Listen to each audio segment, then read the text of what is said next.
Welcome to the Mom's Mental Oasis, the show that explores maternal mental health, motherhood, and parenting. We are all about nurturing, supporting, and educating because we know that when we know better, we really tend to do better. I am your host, Madama Kotinkobeni, and it is a pleasure to have you here with me today. If you are new to my channel, please subscribe. This will help us to grow our community. But if you've been here with me for a while, thank you so much. I appreciate you. So, for today's episode, we are continuing with our maternal mental health awareness. As you know, our biggest pillar in our podcast is education. So, I have an amazing person with me today. Like, I follow you everywhere now. Because your content is so education and I love that. And our topic is holding it all together, the emotional side of motherhood. I feel like everything falls on the mom. Everything falls on the mom. We are the glue to our families.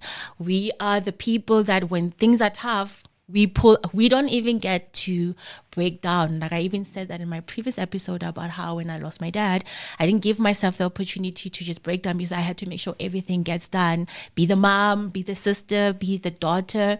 And we get to a point where we normalize this. And so today we are unlearning that, and we have an amazing person with us on the session today, and I'd like to welcome her. Hi, Karabo. Hi. How are you? I'm so blessed, my sister. So grateful to be here. How are you? I'm good. I'm surviving. I know my friends say when I say that, I'm surviving. Oh my God. Like I'm dying. I can't wait for the stage where my kids. Yeah. I know people say, no, enjoy it. No, guys, I'm okay now. Yeah, that's crazy. And that's a stage that I like really enjoy with kids. Everybody says that. I love that because like I think like that, and it's very overwhelming. I wanna validate that. Ugh. But like seeing them actually coming to age and that too, developing a vocabulary, those little new milestones, they just melt my heart so much. I'm obsessed with that stage, but it's a lot. I get you. So I hear you, survival. I understand that. No, I understand. Usually I let my people introduce themselves. Yeah. Because I know you guys give it a vava form. So would you please introduce yourself to our viewers? Okay, cool. Thank you so much. So my name is Karabo Mokoena.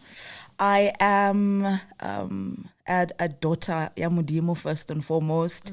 At the center of my life, and he has blessed me with the opportunity to be a wife to a guy I have known and loved for a very long time. And together we have been blessed with 2 children. Oh. I'm a girl mom of 2. Hello. 8 and 4. So I had a 4-year gap. I had a 4-year break. I'm so sorry. So I have 2 girls that I love with every fiber of my being. They've taught me so much about myself. Hello. They have turned my life downside up, I say.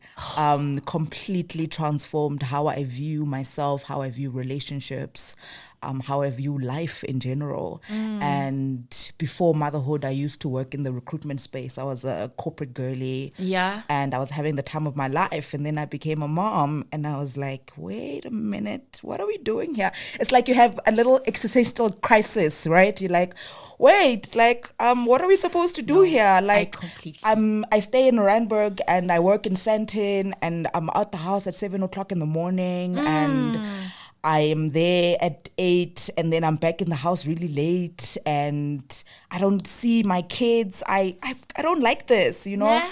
And my life just completely changed. And then I've always really loved writing. I just have a natural gift of writing and speaking. So I really just tapped into that. I started a blog. I called it Black Mom Chronicles because I've always really been a storyteller. So I started a blog and I started writing on this blog that I never knew what it would turn into. Yeah. It was a space for me to really just vent about motherhood because I found it to be extremely isolating. Yeah. I was like, I'm doing this by myself. Like I really didn't have like a big community around me. me. And I wanted to create that for myself. And I became a digital hun, and I looked up online and I found bloggers like Abo Modern Zulu Mom, Olerato, Aisha Yeah, in I know the Life, Modern Zulu Mom, yes. these were bloggers that I looked up to, and I was like, wait a minute, they've created a really beautiful community for themselves. Yeah. Let me see if I can tap into that for myself. And I did. And the space has really grown into an advocacy space for mental health and conscious parenting, because these are things that I've had to navigate for myself as a woman, as a mother, and it's just things that I speak about so loudly because I've had to navigate the realities of really struggling with mental health and the realities of showing up for my children very consciously, because I found that motherhood was extremely triggering. Extremely triggering. Like my wounds were getting pressed left, right, and center. It's so weird. Left, right, and I'm like, what is happening? What is happening? So I just learned to move around motherhood with curiosity, and it's really just helped me become just an advocate, because I think you said when we know better, we do better. So I just try and teach through storytelling and sharing my own story with as much bravery as possible, to be like, no, you're so right, because when I think about it, as I was driving, in my mind, I'm like, oh, I wouldn't do this. No, I wouldn't do this. Like if I keep telling my siblings, like, it's because they're girls as well, I'm like, be very selfish with your womb. But people don't tell you, what our parents don't tell us. There's this thing where you really do change. I know people go like, yeah, you guys, no, you do change. There's a load that comes with being a mom. That men don't feel. They really don't feel. And it's very triggering to you. And then you get to a point where, and I'm thinking, imagine you're doing this and your partner or the baby daddy is just someone who's just special. How much of the load are you carrying as a mom, and how much have you made normal? Because I can be saying now, like, you're right, one thing for sure, the kids make you think, like, you think about your life and you're like, is this really the kind of life that you want them to explore? Because I like with you have girls, power to my girls, and then you're creating this space for you, not because of the kids, of course they contribute, but you're creating it for you because you know that when you're making this openness about yourself, your girls will see the impact of it. So then I always tell my sisters that you need to make sure that when you decide to have a child, you are ready, because the responsibility is a lot. It's a lot. And people think about money. No, it's more than that. Depending, like you were saying, especially you're aiming for conscious parenting. That's where you're aiming for. It becomes a lot. And I want us to, let's point out challenges that moms would experience. But some mom will go like, but that's normal. That's my daily life. But in reality, it's really not. Because I know with me, one thing I've for sure, I agree with Zanban, because I just thought that I have to do everything. And I just thought that I believed that, because I believed it for the longest time. And I was unhappy. I was always tired. I don't even remember looking after myself, making time for me. And then my friend, guys, I love girlfriends. She's like, girl, you have no boundaries. And that kind of thing showed me that there are challenges we do, then we don't realize there are challenges because we make them normal. Maybe we can tap into that so that other moms can also see that. So we do what we know, and for generations we've watched our mothers be stoics. We watched our mothers not cry. We watched our mothers be strong Black women. We watched them cook and clean and take care of us and hustle and do everything. We watched our fathers sit on the couch with their newspapers and watching TV and contributing to the household financially only. So it became a normal part of our reality. That's what motherhood was for us. It was this constant cycle of self-sacrifice where other people's needs became before your own. It's like yours don't even exist. So we stepped into that reality. Like we became mothers, and because we have a template of motherhood that was in Bogota. I attended an event yesterday, and the host was like introducing a female speaker, and he was like, "Watinta bafazi," and I kept quiet. I was like, I don't wanna. No, I'm sorry. I don't wanna respond, because I think those are some of the sayings, Wanatsire, that just make us normalize like women being a rock. Like, it's not a rock is soft. hard. It doesn't feel. Can I just be soft? Can we be soft? I watched Mama Winnie's documentary, and I watched an emotion. I watched a cycle of emotional suppression. Right. I watched the process of emotional suppression where she was even telling her kids, like, don't cry in front of these people. Like, they don't cry in front of these love her so people. much. And it just taps into, but that's what she had to do to survive. No, a really difficult time, right? Like, so we also watched our parents survive a really difficult time. And we normalized it. And we normalized it. It became, when nobody told us that this is not how it's actually supposed to be. We're just doing this to survive. So we took that template and it became a part of our identity as mothers. And then we thought, it's okay. It's okay to be numb. It's okay to move through motherhood with this level of toughness, and everyone else just needs to be okay. And it takes existing in a community. Yes. Right? Yeah. Where people can see you move and then they tap you and they're like, no, don't do that. It's like people who are in abusive relationships. You normalize someone talking to you in a certain way. You normalize someone beating you, and then you talk to someone and you're like, my partner just tells me how useless I am sometimes. And then someone's like, no, like your partner is not supposed to be telling. So it's like now someone bursts a bubble for you, and you now get exposed to a different reality. You're like, oh, okay, so I'm supposed to be in a healthy relationship. So even in motherhood, you're like, okay, so I matter. Right. I matter too. And it's like a blowing thing. It's a mind-blowing thing. Like it took me hitting complete rock bottom with my second daughter. Yeah. That I realized that I was actually not making myself a priority. Like, I think 3 months. So what happened with me was, with my second, I gave birth, and then when she was 2 months old, because the financial realities of motherhood hit, I got admitted into a psychiatric hospital. I went to Wakiso for a couple of weeks because I was really struggling. So 2 months hit, I went to work for 3 months, and then I was what's the concept of high functioning depressed person? We were gonna tap onto that. We're gonna tap into that. And it hit me going into that space to be like, okay, so I hit rock bottom because everyone else mattered. I had to work. I had to take care of my kids. I had to do this. I had to do that. But I wasn't taking moments to kind of check in with myself, see how I'm feeling, like fill my cup. Like those things didn't really exist. I didn't know how that looked like.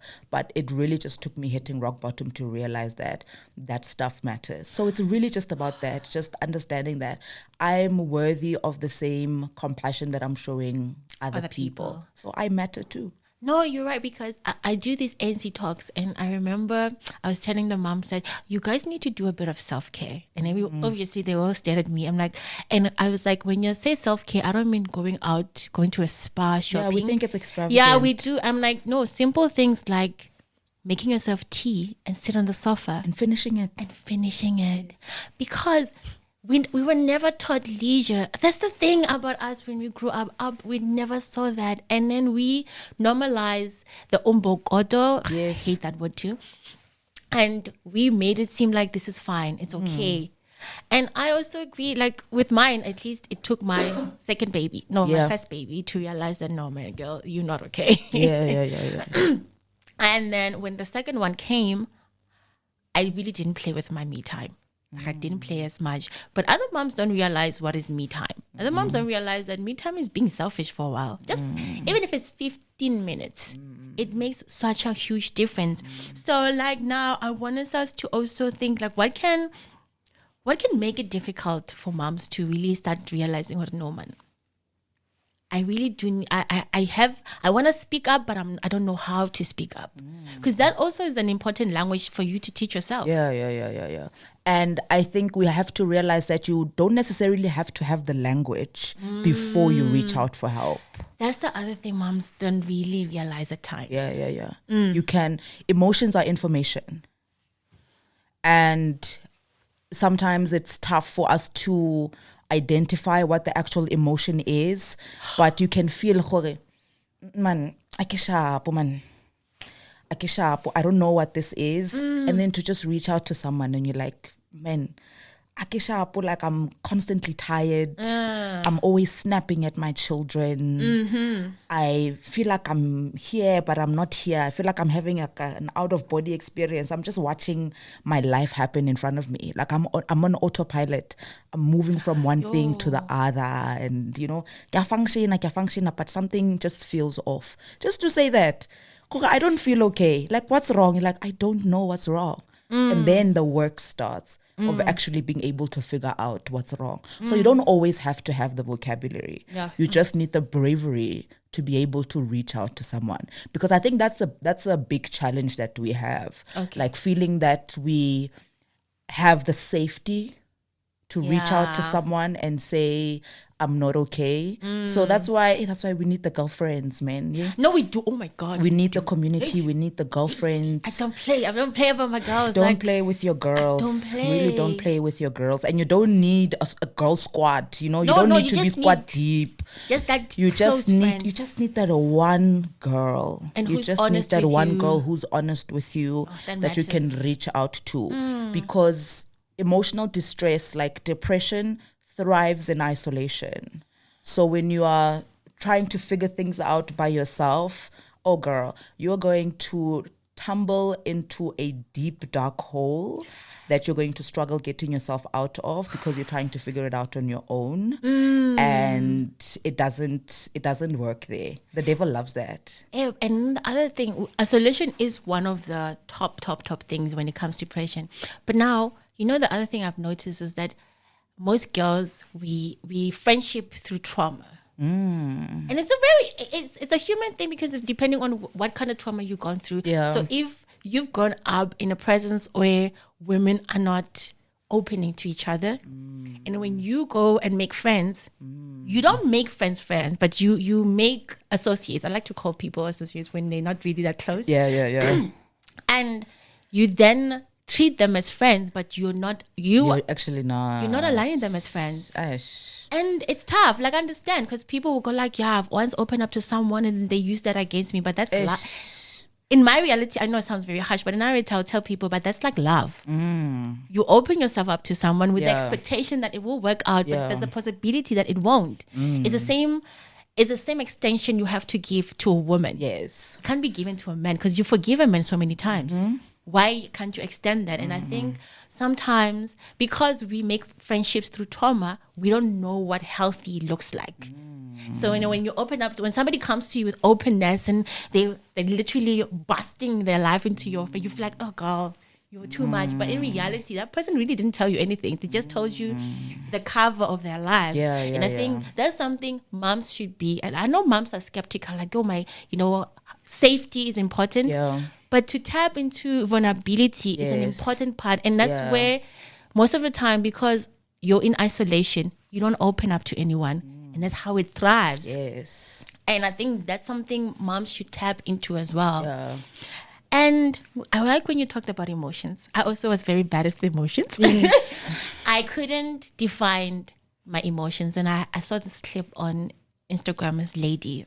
And she was talking about get the wheels of emotions. I think I don't know how to say it properly, but I did, and I would journal with it. So every morning I'll wake up and I'll be like, okay, I feel green because it kind of comes with colors, and then my green will go deeper into why are you sad, And I think that's the tool moms can use, but maybe we could talk a bit more about the emotional clarification and how then you get to the point of functional depression. Because you think about it, functional depression is you being able to do everything every single day. Yeah.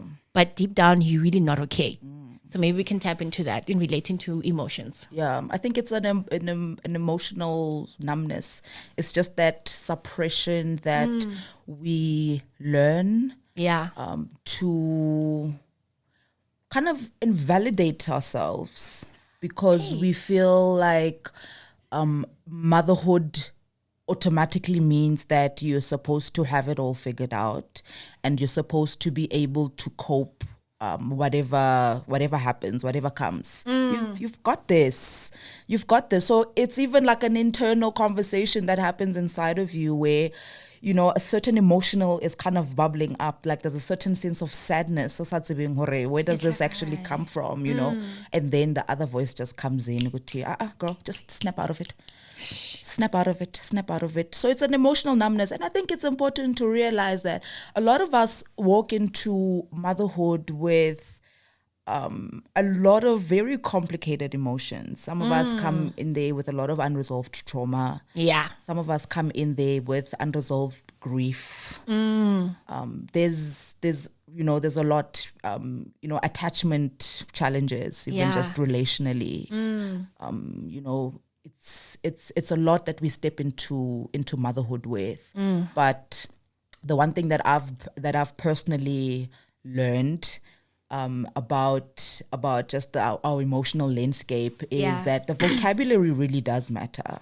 It does. Vocabulary matters. I sat with grief for the longest time because I just didn't know that it was grief. You didn't name it. I didn't name it. I had no idea. And it took me going to a counselor and me telling them my story and saying, I lost this person when I was 10 and I lost my dad when I was 14 and when I was 16, I lost my mom.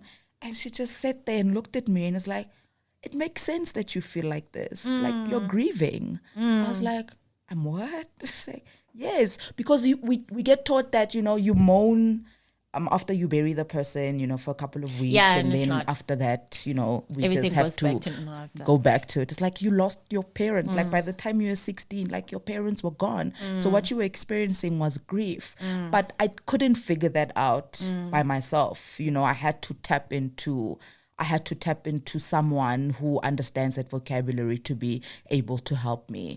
So we've really normalized emotional suppression. And it's one of the most unhealthiest forms of coping. Yeah. Because then what you do is you're constantly living in a state of survival mode.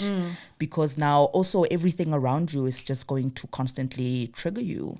Your impatience with yourself, your impatience with your partner, your impatience with your children. But the thing is, you're constantly going to get the information.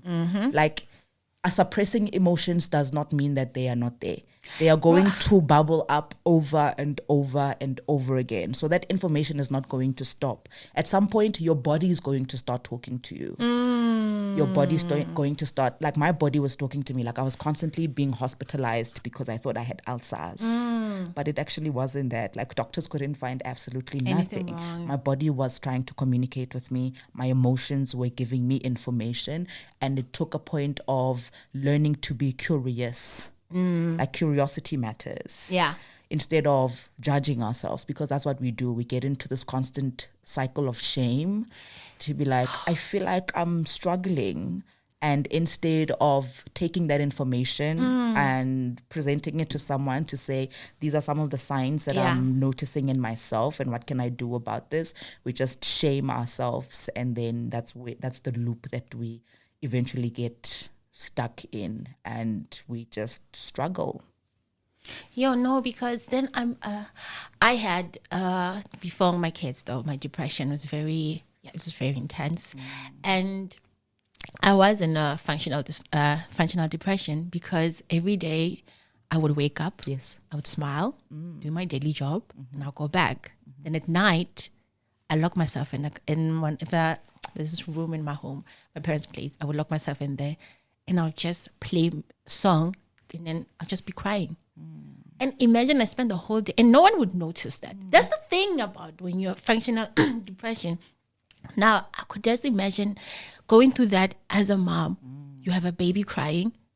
you can't even feel whatever you're feeling. And you're like, okay, let me hold you. And I think that's just the thing that sometimes when you're a mom, you have to understand that it's okay to not be okay. It's just And it sounds so cliche. but it's okay. It's such a real thing. Okay. It's such a real thing. Because your kids don't care about these expensive things you're gonna bring today. They care about your time. Yeah. And I think that's just the one thing most moms don't get to be told a lot.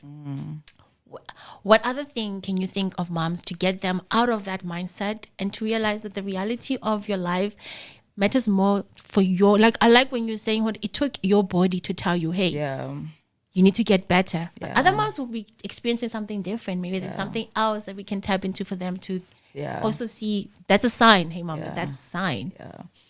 One thing we should not underestimate as mothers is that we are teaching our children what it looks like to not only survive but to thrive.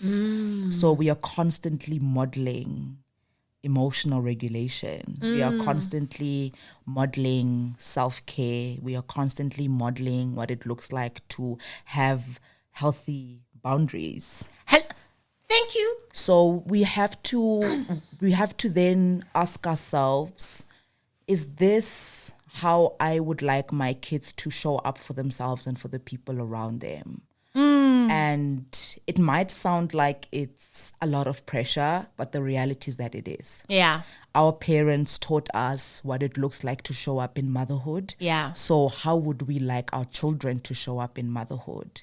So to honestly sit in the reality of what it is that you are feeling right now is monumental as a mother, because you're not only doing it for yourself, but you're doing it for the next generation. You're doing it for your children. Yeah. You know, so it's okay. It's okay to tell your children that mommy is actually not feeling okay today. Like my kids have seen me cry and they ask me, you know, are you okay? Are you not? I'm actually not feeling okay right now.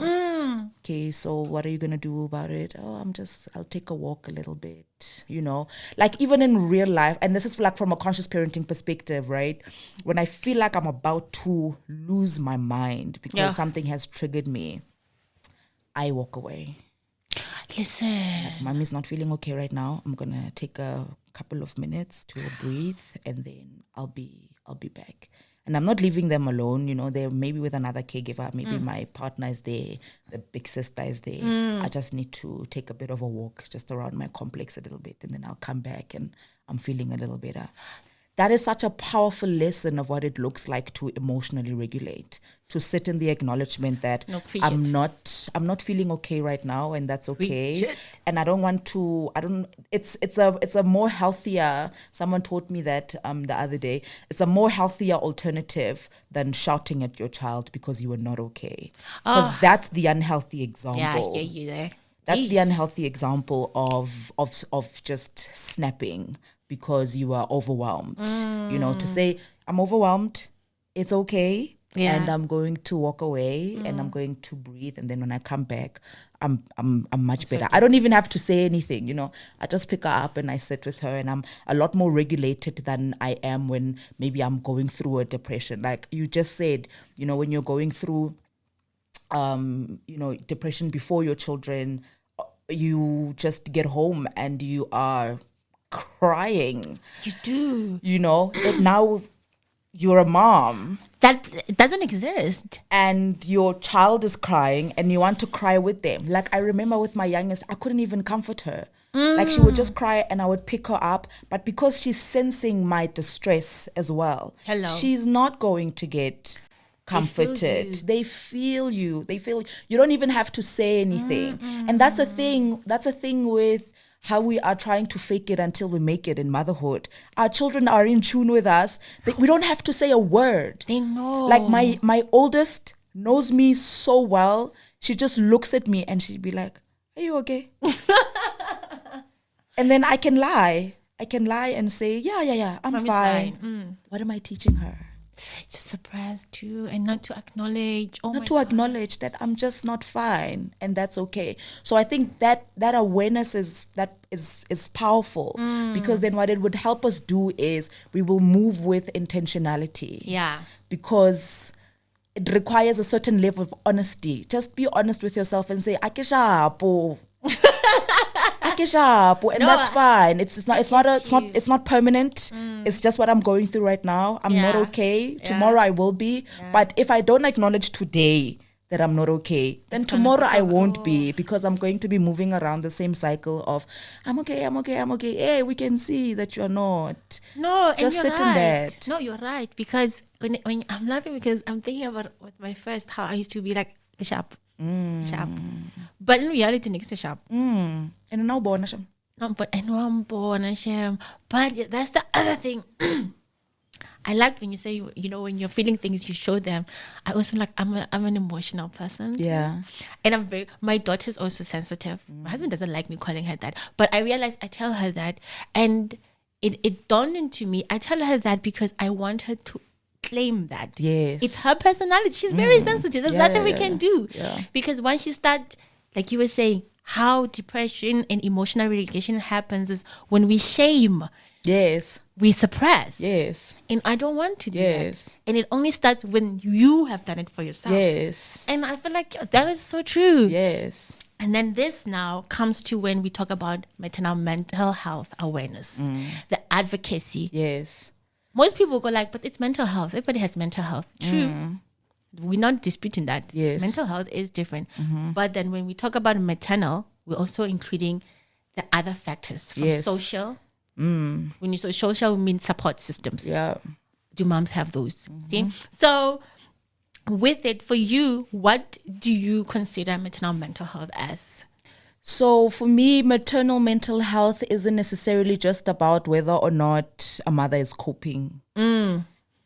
It's about just the holistic approach of being a woman, Oh, okay. because you are not just a mother. I think that's one thing we also have to just sit in as a society in general, to just not treat mothers just as caregivers. You're not just a caregiver. You are a human being. So how are you doing emotionally? How are you doing psychologically? Yeah. How are you doing relationally with other people? So when we're just talking about caregiving, then it seems like we're just talking about just surviving. Yeah.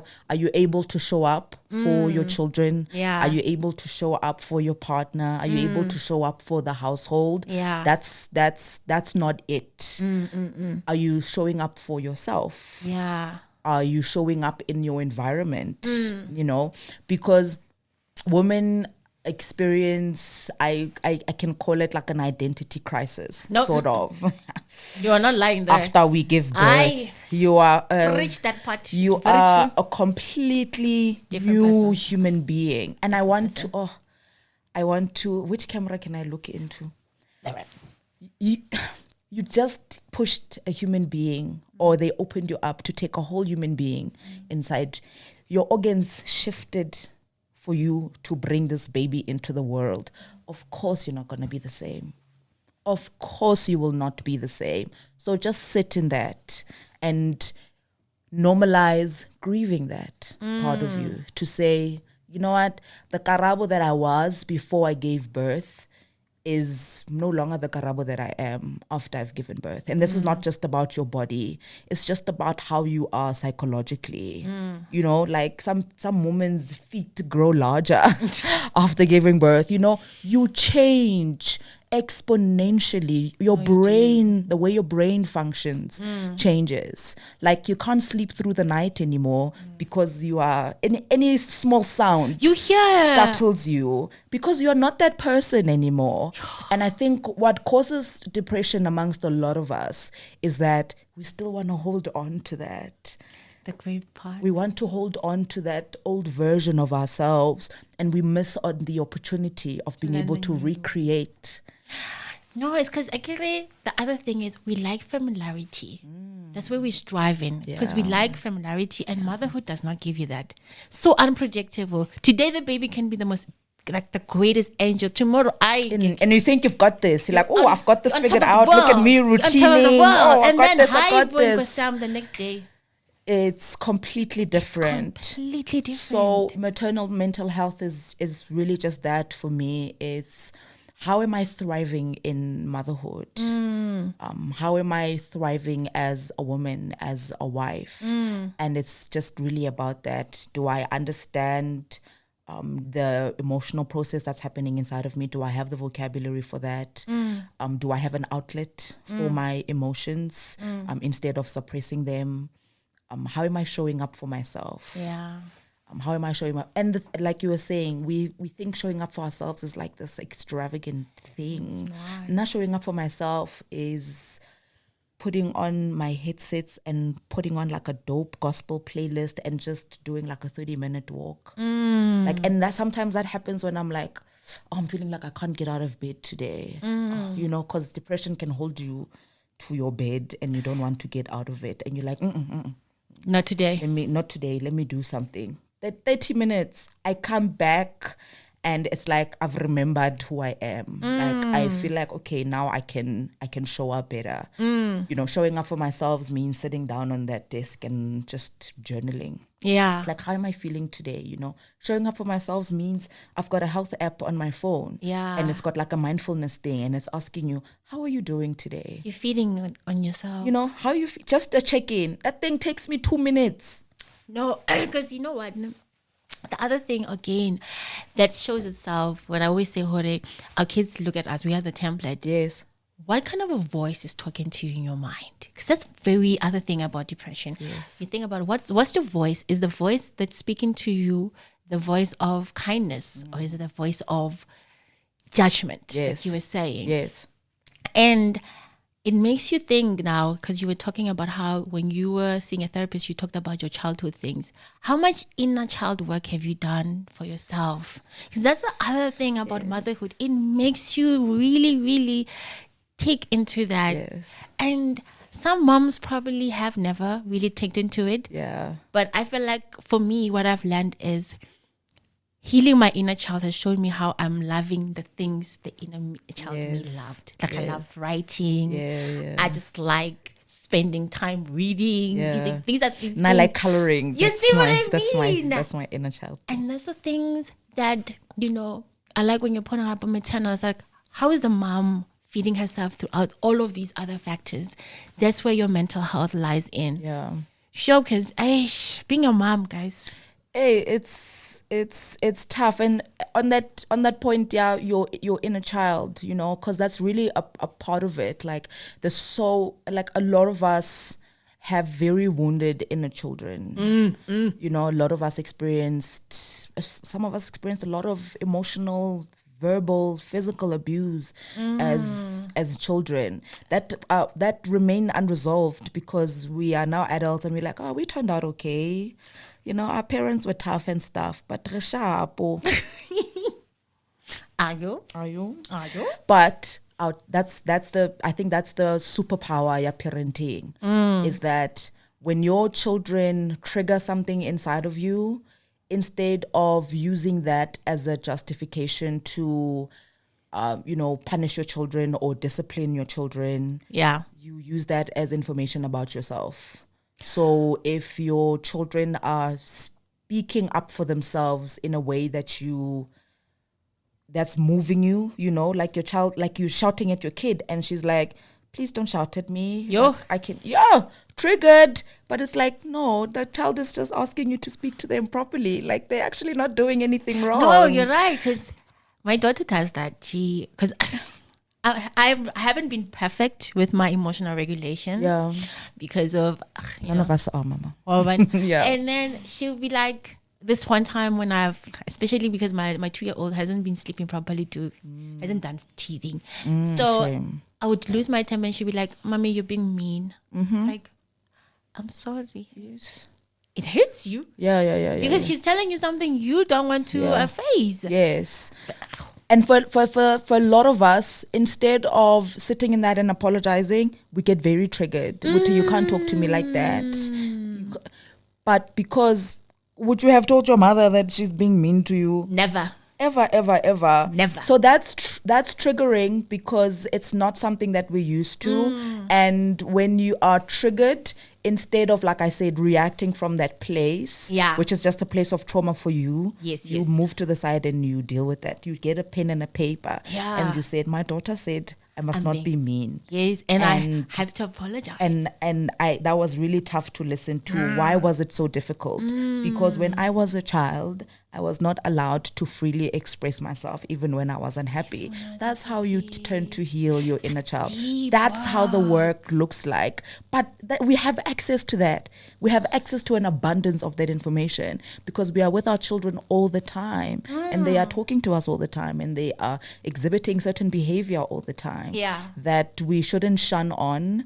That is a mirror to ourselves, but sometimes we don't like what we see, so we put it aside and we don't make it about us, and we think they are the problem. So that's really it, and it's such a big part of mental health. Like for another world of conscious parenting and mental health just come together and create this beautiful world of maternal mental health to say, what work are you doing to heal yourself?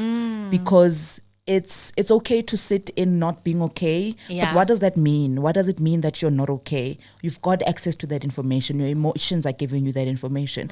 Your triggers are giving you that information. And not only triggers from your children, triggers from your partner as well. There are certain things that your partner does that trigger you completely. And instead of looking at them as a problem, and the behavior might be problematic, but instead of sitting with thinking they're the problem, how can you step back and be like, okay, let me use that information. So what he did triggered me. What is that telling me about myself? Like this guy just took his bag and went to the gym, and I'm sitting here with a teething 3-month-old, and I'm tired and sleepy, but he can choose himself, you know, and that upsets you, and you're like, he shouldn't leave you and just go to the gym and let you figure it out on your own.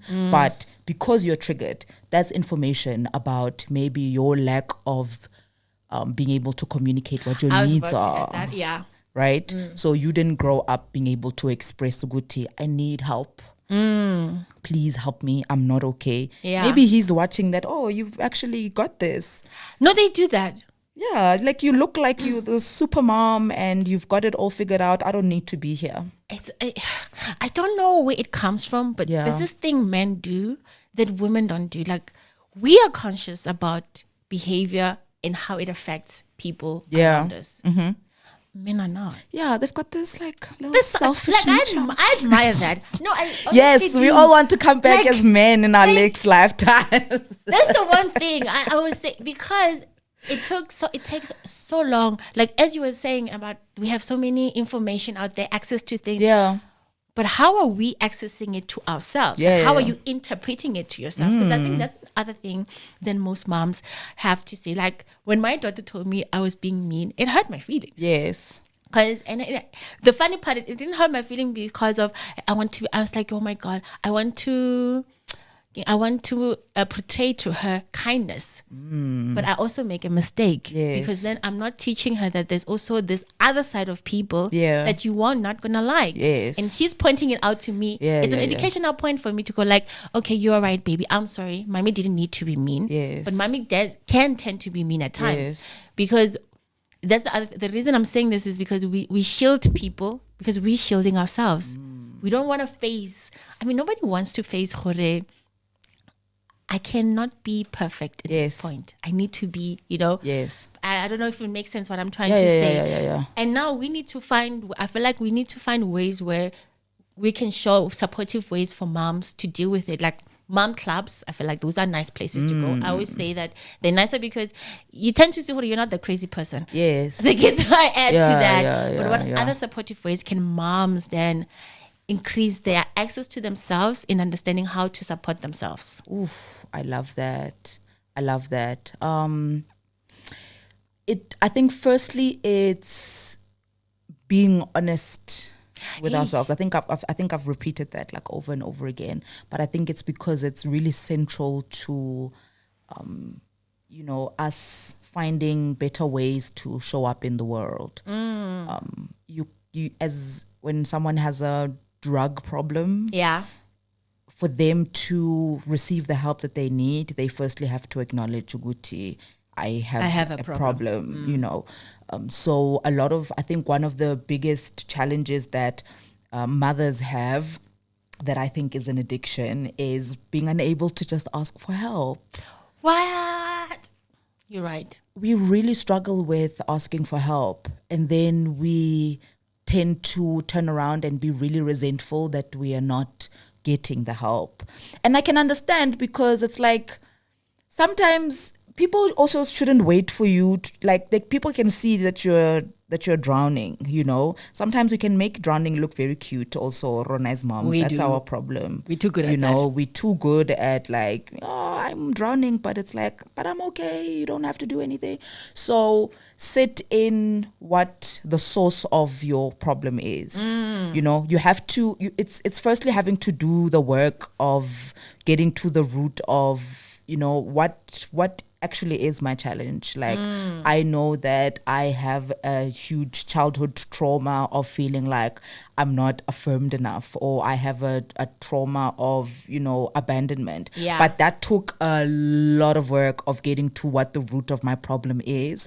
But because the avalanche, like the top of the surface was a lot of chaos. Like I was realizing how I was showing up in the world, how I was getting triggered by everything. My relationship with my partner is not where it should be. Yeah.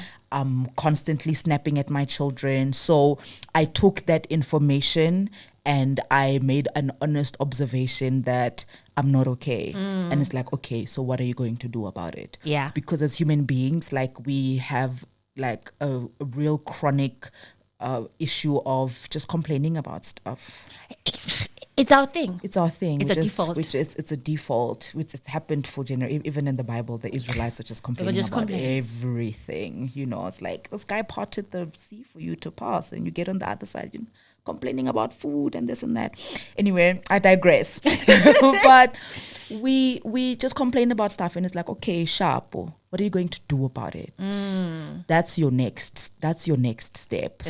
what does the work for you look like? And that's the real difficult stuff. Yeah. Because then it takes very difficult conversations, number one, to sit with your partner and say, I feel like you're making me carry the load of motherhood, of parenting by myself, and it's not helping me show up in the world way you want, the way I would like to, you know. So please help me with the load. Like it's taken a lot of those conversations with my partner. So now I know in the morning, for like the morning routine, I'm preparing the kids for school while he's preparing lunch boxes and everything. Yeah. Because then in a different world where I'm not communicating what my needs are, I'm having to do it all for yourself. Yeah, fix them and then go do the lunch boxes by myself. And then he's snoring, and his snoring is just irritating me. It's not busy, you know. Then it's like, okay, so that's what I had to do. I had to have a difficult conversation with my partner, and then I had to do the difficult thing of reaching out to someone, you know. Maybe I had to call my priest and say, oh, priest, I'm actually not doing well. Can I come see you? Can you come see me? This is what I've been struggling with. And then maybe your priest refers you to someone, because that's what it took me the first time I saw a counselor. I reached out to my priest at church and I said, oh, like, things are not going well here at home. I'm not feeling okay. And then he was like, okay, here's a referral. This is a counselor that I think you can go see. And then I went to go see that person, and my life changed forever.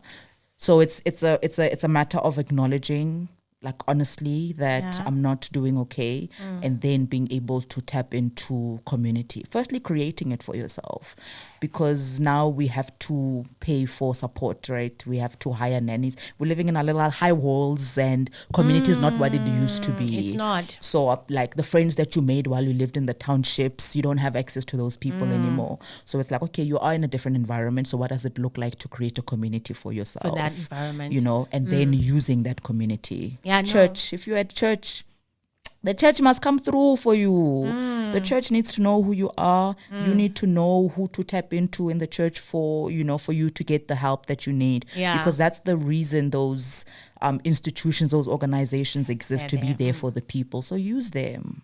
Yeah, and I like when you're saying check about partners. So we come to partners and families. They also contribute a It's a point. big one. The big one. And unfortunately, I was saying that because of the modern life, we don't live like the way we used to live, where we have our aunties there. For sure. Where everything is common.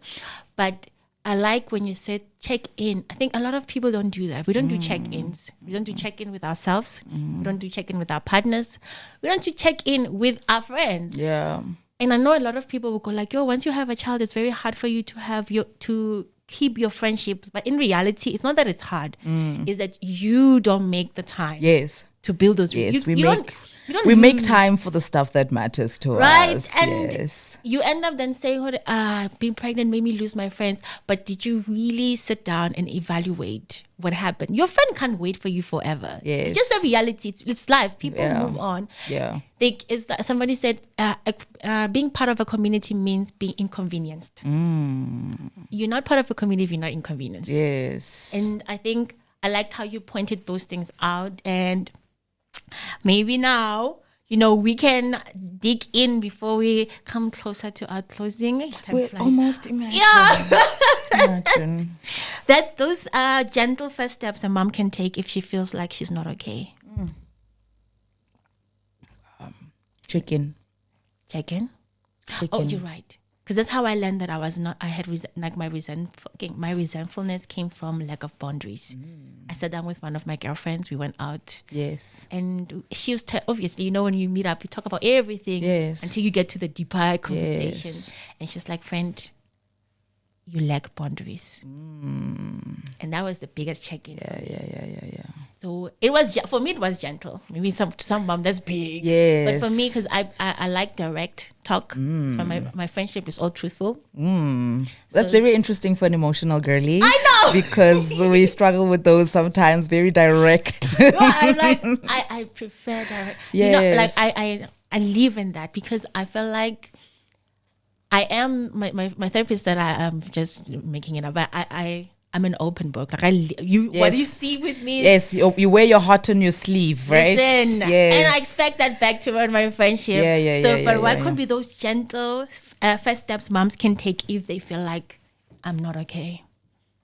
So, firstly, it's just that. Just that honesty with yourself about how you're feeling. And then the second big one is just reaching out to someone. Just reach out to someone. We thrive in community. We're not to exist in isolation. We are not expected to figure things out on our own. That is not a thing. That is not a thing. We don't live in an island. So we shouldn't underestimate the power of the connections that we have and the purpose that God has created for the people around us. Yeah. Because they are probably created for such a time that you feel like you're drowning and you don't know what to do, and that one person is just going to help you out of that. But check in with your needs as well. Sometimes it's the basic things. Am I eating properly? Am I sleeping? Am I doing the things that fill my cup? Do I still enjoy the things that I used to enjoy? I maybe used to really love playing netball. Just one game of netball a week. And now I don't. Just your favorite things, your hobbies, I really used to love painting, but I don't do that anymore. And those are some of the signs that there's something wrong. You are disconnected from yourself. Yeah. And your environment in a way that it's become really unhealthy for you. Yeah. So that's why check-ins that's why those check-ins matter so much, because then you can list your needs and even just your emotional needs, are they being met or are they not? No, you're right. And the other thing, again, I'm sorry, when you were talking, this brought into my mind that sometimes it's okay to let things go. Why do we have to hold on? Like right now, there are things I used to love doing. Oh my God, I used to love them a lot. But I don't enjoy them the way I used to because they don't really feed the woman I am now. Oh, yeah. Does it make sense? For sure. And I think other moms also have to, like a good example is what you were saying when you were a corporate girl. Mm-hmm. But after giving birth, having kids, you just saw that this is not me anymore. This is not my vision. Yeah. You could have chosen two ways. You could have Yes. stayed. Mm-hmm. But I feel like you chose to let go. And other moms have yet to understand that letting go is also part of good mental health. Yes. It's not something we were taught. I mean, like, come on. You've seen how women will stay with men for years, even though men are horrible. Some men, men are horrible. Yeah. It's because nobody has taught us to let go. And that's a very important thing I feel like moms should also not forget to tap into. Yeah. To just acknowledge the newness of who you are right now and the opportunity of, like, we have the gift of creation and we really can create a completely different reality for ourselves. Like, I've watched it happen for me, like, and I'm constantly in awe of how it's unfolded and the opportunities that came in directions that I never even saw happen. Like, the fact that I'm sitting here with you having a conversation about a topic that I fell in love with and decided, Uguti, I'm actually going to follow my passion. I'm actually going to tap into my gift and just do the things that I love. Like, we were never taught that, it's possible to create, income from your passions. Yeah. Like, it's either you were this or that or that or that. If you told your parents you wanted to be anything else, that It just wasn't a thing, So maybe what happened to you when you gave birth is that your dream also just came to the door and started knocking and knocking and knocking very and knocking aggressively. Very aggressively. And choosing not to listen to that over and over again is sometimes one of the things that really just make us become so depressed, because there's like a nagging voice inside of you that's saying, you're supposed to be doing this, you're supposed to do this, follow this, Bigger than this. follow this, and you're like, no, survive, I have to survive, I have to survive, and I have to survive. But be honest with yourself about how long you really just want to live in survival mode, But again, for me, it's about knowing that you are a mother and you are one of your children's biggest influencers. So they are watching from you what it looks like to follow your dreams and to do the things that you love. And I understand, a lot of the times I feel like I talk from a place of privilege because I'm parenting with a very present partner. Yeah. And he's also very supportive of my dreams. So when I was like, I think I want to leave corporate and follow a creative journey, he was like, yeah, go for it. Some women are raising children by themselves, and it's like, now I'm sitting and saying, if you have a dream of starting a business, just do it. And she's like, but if I leave it, I'm not gonna get money anymore, the kids, this and that. But that's also a sign of, where's the hope, and that's also another big sign of depression as well. Like, you're living in this constant hopelessness to say, oh, if I don't do this, I'm not going to survive, things are going to be really terrible for me. So what does it look like to live a complete life of faith and hope and trusting that when you are following a voice inside of you that is feeding you and giving you life on a daily basis, that you're going to be okay? Because that's really what depression is at the end of the day. There's this voice in your head that's telling you that you don't matter, you are unworthy, nothing you touch is going to turn into gold. Like, the hopelessness, the you darkness are the darkness. It's just a really, really dark place. So how does it look like to transform that voice, to turn it into a voice of positivity when you wake up in the morning and you're like, thank God I am alive. Today is not yesterday. Today is going to be a beautiful day. That's very true. I'm going to achieve all my goals, things are going to work out, and I can see the light. And then also realize that voice might also not be there every single day. I was about to say that. That I can't maybe live in this positivity like every day. I see it with myself. Like, I wake up and I'm like, oh, today is really not great. But then I also learned that a tough moment doesn't mean a tough day as well. Listen, I said that too. right? To be said like, that. oh, the morning is a little rough. Learn to live in disappointment Yes. and move on. And just move on. It's like, okay, that was tough. Maybe the next couple of hours won't be so bad. Because then if I sit and ruminating about how terrible my morning is, then most likely my day is going to be terrible. Whole day. And then the next day I'm going to take that baggage. Now I'm dragging this thing that started on Monday to the next day. So that's why those check-ins are important. Like my best friend does this thing of like journaling and going through like a whole, you can call it a ritual at the end of each day. It's like, I have to bath out the nonsense of the day. Yes. I have to journal out what happened today, what were the lessons of the day, because all we have is today. Like we get anxiety because we're already thinking about what's going to happen today or the next week or whatever. And it's like, let's look at the day as it was. Let's reflect on that. Let's reflect. Let's check in. Let's journal. Let's meditate if we need to. Let's pray if we need to. Yes. And then we're like, okay, so this is what the day was. These were the successes of the day, the victories of the day, the challenges of the day. And then We sleep, and then tomorrow is a brand new day with brand new possibilities. I preach on that. I always say that Beyonce says, you feel your sadness the whole Yes. day. Then you go back to and being then you go back, you cry for a couple of cry, minutes, let it out, and and then we move on. Move on. Yes. Thank you, Karabo, so much for being here with us. I know the talk seems like a very short, but That's fire conversations are like that when you're having fun. no, thank you so much for your time, everyone. Thank you for listening, and please subscribe, guys. Bye.